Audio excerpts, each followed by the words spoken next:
যদি কোনো পাপাচারী তোমাদের কাছে কোনো বার্তা নিয়ে আসে, তোমরা তা পরীক্ষা করে দেখবা, যাতে অজ্ঞাতবশত তোমরা কোনো গোষ্ঠীর বা জাতির ক্ষতি না করে বসো।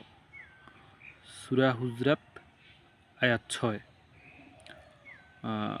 যে আয়াতটি আমি বলছি, যদি আমার ভুল হয়ে থাকে আল্লাহ পাক আমাকে মাফ করুক, কোথাও যদি ভুল হয়ে থাকে।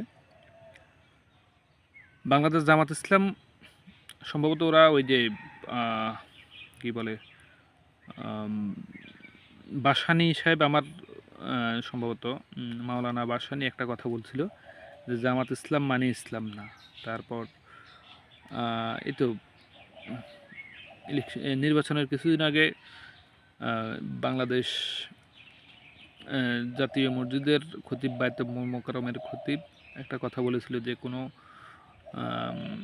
কিছুর নামের শেষে ইসলাম থাকলে সেটা ইসলাম হয় না।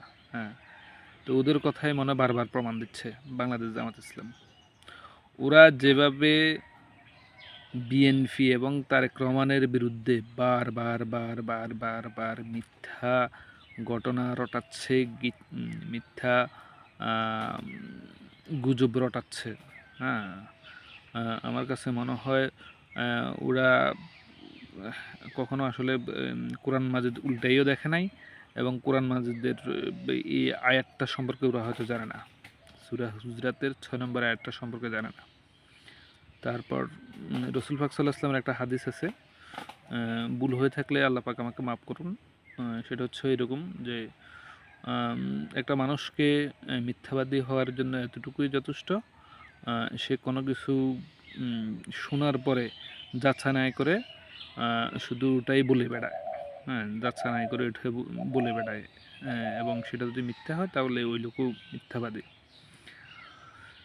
এই যে সম্ভবত গতকালকের ঘটনা, ঢাকাতে যাত্রাবাড়িতে যে ঘটনাটা ঘটেছিল, 2 লেগুনা চালক, একটা আরেকটার যাত্রী উঠানামা নিয়ে হচ্ছে তর্ক লেগে মারামারি লেগে একজন হচ্ছে ওখানে মারামারিতে শহীদ হয় বা মারা যায়। হ্যাঁ, তো সেই ঘটনাটাকে কেন্দ্র করে হচ্ছে পুরা ঘটনা, একদম পুরা ঘটনা প্ল্যান করে হচ্ছে জামাত ইসলামের আমির সহ